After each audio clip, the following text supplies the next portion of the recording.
మనం పరిగణలోకి తీసుకోవాల్సిన అంశం ఏంటంటే ఆ భూమి చిన్న కొడుకు ఈ పేన పెద్ద కొడుకు మన కొత్తినల వయసు కాడ తాగి కొట్టుకుంటారని తెలిసింది. వాళ్ళ అవ్వాయి అయితే పరువు ఏందని దించిన తలకాయ ఎత్తలేరు.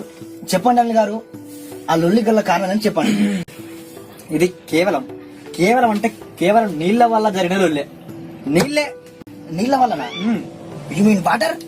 Yes, your correct. ఇప్పుడు ఇద్దరు వ్యక్తులు కలిసి మందు తాగుతున్నప్పుడు నీళ్ళు సమానంగా పోసుకోవాలి. వాళ్ళు ఎక్కువ వాళ్ళు తక్కువ పోసుకుంటే ఇట్లనే అవుతుంది. నీళ్లు సమానంగా పోసుకోకుంటే అట్టట్లయితది.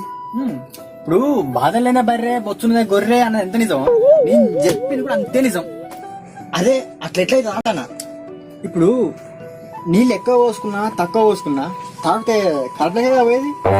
ఆ పోయిన మందు కడుపులకెళ్ళి మేట్లకు పోయి మేట్లకెళ్ళి పేంతటికి పోయి తిట్టుకునేటట్టు కొట్టుకునేటట్టు చేస్తుందని ఏజేఏవై సంస్థ చేసిన సర్వే తేలింది.